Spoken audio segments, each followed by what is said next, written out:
Bonjour les enfants, je suis très contente de vous retrouver aujourd'hui. J'espère que vous allez bien et que le temps n'est pas trop long, que vous réussissez à vous occuper et puis que vous ne cassez pas trop les pieds à vos parents quand même. Parce qu'ils doivent être fatigués eux aussi et c'est pas facile pour eux non plus. Alors soyez bien sages et essayez de les aider autant que vous le pouvez. Voilà, avant de commencer cette vidéo, je voulais aussi accueillir Adrien qui suit nos cours. Et Adrien, on est très content de t'accueillir. Et puis, bravo pour les réponses que tu m'as données. Alors, tout le monde n'a pas répondu à mon questionnaire. Les enfants de Kildin, Sarah, Lali, Louis, Jean, bravo, tout le monde m'a fait un beau travail et vous avez même donné plus de réponses que ce que je n'en demandais, mais je ne peux pas vous les donner pour l'instant étant donné que tout le monde n'a pas encore répondu. Alors, je voudrais aujourd'hui, euh, excusez-moi, je voudrais aujourd'hui vous parler du pardon et de la confession. Voilà. Vous savez que le sacrement de pénitence, comme son nom l'indique, est un sacrement qui est très important. On doit voir les sacrements dans le livre bleu. J'aimerais que les enfants vous alliez vous référer au chapitre sur le sacrement de pénitence et que vous le lisiez. Je vous demande de faire ça, de le lire. Je voudrais vous donner quelques petites précisions que j'ai trouvées vraiment passionnantes. J'ai fait quelques recherches et je voudrais aujourd'hui vous parler de l'histoire du sacrement de pénitence, l'histoire du pardon en fait, à travers tous les temps de l'Église. Alors déjà, c'est incroyable. Oh, il faut savoir que dans l'Ancien Testament, vous aviez déjà cette idée d'un Dieu qui pouvait pardonner les péchés, qui était miséricordieux. Vous savez, à l'époque de... Alors, comment il s'appelle? Judas Maccabée. À l'époque de Judas Maccabée, on parle de l'Ancien Testament, vous aviez des soldats qui pourtant avaient la foi, les gens se battaient énormément, et vous aviez des soldats qui allaient au combat en portant des petites amulettes, c'est-à-dire des sortes de petits gris-gris. C'est un peu comme de la superstition. C'est-à-dire, vous savez, vous avez des gens, ils voient du sel, ils jettent du sel sur les épaules, leurs épaules, ça se fait moins aujourd'hui, mais beaucoup de vieilles personnes, quand un chat noir traverse la rue, ça porte malheur, etc. Eh bien, à l'époque, les gens étaient très superstitieux, et même ceux qui croyaient en Dieu, qui attendaient le Messie, le Sauveur, eh bien, en secret, pour beaucoup, ils adoraient quand même quelques idoles. Ils se disaient, ces idiots, on ne sait jamais, hein, deux protections ou trois protections valent mieux qu'une. Donc, ils ne faisaient pas assez confiance au bon Dieu, et ça, c'est très grave de ne pas lui faire confiance. Donc, ils se mettaient en cachette, là, autour du cou, ils avaient des espèces de petites amulettes d'idoles païennes. Et quand ils mouraient au combat et qu'on ramassait les corps, eh ben, on se rendait compte que ces gens-là avaient en secret quelque part abandonné Dieu en ne lui faisant pas confiance et en allant porter sur eux des gris-gris d'autres idoles. Et donc ce Judas Maccabée, qu'est-ce qu'il fait? Il fait une collecte d'argent. Et puis avec l'argent récolté, il va acheter des animaux qu'il va offrir au sacrifice au temple, en disant il faut prier pour eux, parce qu'ils ont fait quelque chose qui était vraiment très mal, mais il faut quand même qu'ils puissent aller au ciel. Donc ce Judas Maccabée, enfin c'était un Judas, c'était pas encore un prénom, hein, comme je vous disais, qui allait être porteur de cette idée de trahison. C'était un bon Judas, hein, celui-là. C'était avant le Judas de Jésus. Et donc ce Judas, eh bien, il avait cette idée que Dieu était miséricordieux et allait pardonner les péchés de ses soldats. Ensuite, il se passe quelque chose de très bizarre. Vous savez que Jésus vient sur terre, toute sa vie il enseigne aux foules, et il leur parle beaucoup de la miséricorde. Alors, il y a pour moi deux passages qui sont très importants.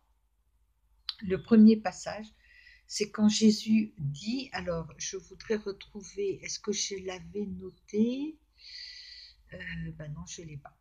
C'est pas grave. Jésus, dans ces deux passages, le premier, il dit, on lui pose la question, mais Seigneur, combien de fois faut-il pardonner à son prochain? Et Jésus fait cette réponse, il dit, il faut pardonner 77 fois 7 fois. Bon, vous savez, c'est compliqué à compter, hein. Déjà, à l'époque, ils n'avaient pas de calculette non plus. Donc, très simplement, qu'est-ce que ça veut dire ce 7 fois 77 fois? Ça veut simplement dire qu'il faut pardonner autant de fois qu'il y a besoin de pardonner. C'est-à-dire que quelque part, à un moment donné, ça va être tellement compliqué pour vous de compter. Mes pauvres enfants, arrêtez de compter et puis pardonnez, pardonnez, pardonnez, pardonnez. Donc, il donne cette indication qui est très importante. Jésus a beaucoup parlé et du pardon, et puis il a beaucoup montré comment il fallait pardonner. Souvenez-vous, la femme adultère. Tous les gens sont là autour de cette pauvre femme en voulant lui jeter des pierres pour la lapider, parce qu'à l'époque, on punissait les gens. Je vous dis, c'était une époque cruelle, hein, en leur jetant des pierres jusqu'à ce qu'ils meurent dessus. Et le Christ dit que on lui dit, alors Seigneur, elle a péché, qu'est-ce qu'on doit faire? Ils veulent le prendre en défaut. Et Jésus, il dit, ben, écoutez, que celui qui n'a jamais péché lui jette la première pierre. Et là, ils s'en vont tous. Et alors, c'est formidable, en commençant par les plus vieux. Pourquoi? Parce que tout simplement, plus on vit et plus on fait de péché. Donc c'est sûr qu'entre quelqu'un qui a 20 ans et quelqu'un qui, comme moi, a 54 ans, c'est évident que celui qui a 20 ans a dû faire beaucoup moins de péchés que moi. Donc les plus vieux, quand ils ont entendu ça, bon, ils ont fait la tête, hein, ils ont balancé leurs pierres de côté, puis ils sont partis, ils n'étaient pas très fiers d'eux. Hein. Puis les plus jeunes l'ont fait aussi, parce tout le monde fait des péchés, tout le monde. Et cette femme, il est allé la voir, il l'a relevée. Vous imaginez, vous voyez cette douceur de Jésus. Elle a fait un péché grave, cette femme. Il va la relever et il lui dit, va, moi je ne te juge pas, va, ne pêche plus. Et ça, c'est quand même merveilleux. Il l'a relevé physiquement, mais il l'a aussi relevé moralement, il a relevé son âme, il lui a pardonné. Sacré exemple quand même. C'est magnifique. Ça nous donne aussi l'idée qu'il faut s'abstenir de juger. Mais ça, j'en reparlerai dans le prochain cours. Là, je vais faire 3 vidéos sur le sacrement de pénitence, le pardon, mais j'en parlerai sur le prochain cours qui sera un cours sur la sainteté. Et donc, la deuxième fois où il évoque le pardon de façon qui moi, m'a marqué, me semble importante, c'est qu'il dit à un moment donné, comme vous aurez pardonné, vous serez pardonné. Alors là, on se prend quand même une grosse claque. Parce que nous, on est bien content, on veut bien être pardonné par Dieu, on demande que ça. Mais alors, pardonner aux autres, qu'est-ce que c'est difficile. Et vous verrez, plus vous vieillissez, plus ça va être dur. Parce que maintenant, que ce soit vos frères et sœurs, que ce soit les copains, quand quelqu'un vous fait une petite crasse, bon, on oublie, c'est pas méchant. Mais les personnes, quand elles grandissent et quand elles deviennent adultes, des fois elles sont confrontées à des difficultés et à une méchanceté de la part des hommes qui est très, très, très difficile à oublier et à pardonner. Alors le pardon, ça ne se donne pas comme ça, c'est pas un truc magique, hein. Ça se demande. On dit, mon Dieu, donne-moi la grâce de pouvoir pardonner. Ça, c'est très important. Ah, je crois que Daniel arrive. Alors, après la mort de Jésus et sa résurrection, c'est l'Église naissante.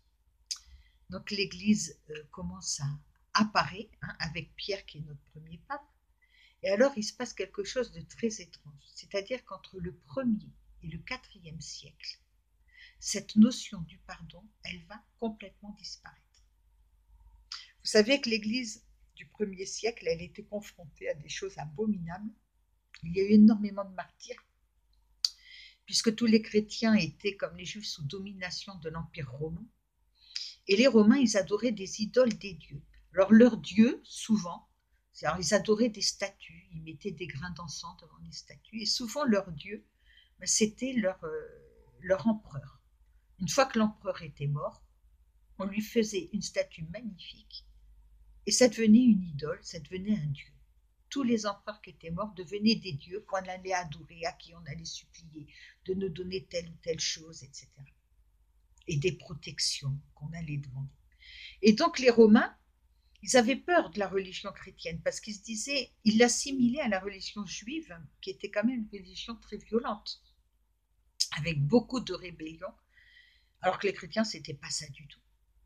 Mais ils l'ont assimilé à cette religion juive et qui leur causait beaucoup de problèmes à l'époque, pardon. Et ils ont demandé donc aux chrétiens, ils leur ont dit, bon, vous pratiquez votre religion, vous voulez adorer votre Dieu, il n'y a pas de souci. Par contre, vous allez quand même adorer nos dieux aussi, parce que ce sont des dieux romains, et vous devez reconnaître la suprématie romaine dans tous les domaines, y compris dans le domaine des dieux et de la foi. Donc vous allez déposer quelques grains d'encens devant nos statues. Les chrétiens, ils ont dit, on ne peut pas faire ça. Nous, on n'a qu'un seul Dieu, c'est un péché très grave, ça s'appelle l'idolâtrie, nous, on ne peut pas faire ça. Et donc, j'avais un exemple, mais je ne le trouve pas. Et donc, ils ont refusé. Et bien, ils se sont fait martyriser. C'est-à-dire qu'ils ont été boulottés par les lions, et ils ont été massacrés de façon abominable. Les débuts de l'Église, ça a été quelque chose d'abominable. Les gens mouraient. On cherchait, on dénonçait les chrétiens. Ils étaient obligés de se cacher dans des grottes, de dire les messes en cachette. Est-ce qu'on réalise, nous, la chance qu'on a aujourd'hui de pouvoir avoir une foi quand même qu'on vit à peu près tranquillement. C'est-à-dire que les chrétiens aujourd'hui, on a passé notre âge d'or. Hein. Les chrétiens aujourd'hui, ils sont plus non tellement, ils n'ont plus tellement voix sur la place publique. Hein. C'est le moins qu'on puisse dire. Mais quand même, on peut aller à la messe. On n'est pas obligé de se cacher pour se faire baptiser, pour aller à la messe, pour communier. On peut dire encore aujourd'hui, je ne sais plus pour combien de temps, mais on peut dire encore aujourd'hui qu'on est chrétien. Voilà. Donc on a de la chance, énormément de chance par rapport à cette époque. Et puis alors l'Église, évidemment, les chrétiens, quand il y en avait qui craquaient et qui allaient adorer les dieux, vous aviez des chrétiens, ils avaient tellement peur de mourir, on les arrêtait, on disait, bon, tu vas mourir si tu n'adores pas notre idole. Vous aviez des chrétiens, hein, ils voyaient leurs femmes, leurs enfants, ils n'avaient pas envie de se faire tuer, donc ils allaient adorer les idoles et mettre leur petit grain d'encens devant les grandes statues. Et donc, vous avez des chrétiens qui étaient révoltés par ça en disant, mais c'est un péché très grave, c'est condamné par Dieu, tu n'auras, le premier commandement, c'est tu n'auras qu'un seul Dieu, tu n'adoreras qu'un Dieu. Donc, on ne peut pas accepter ça, c'est impardonnable, ils ont trahi Dieu, c'est très grave. Puis eux, ils le payaient de leur sang.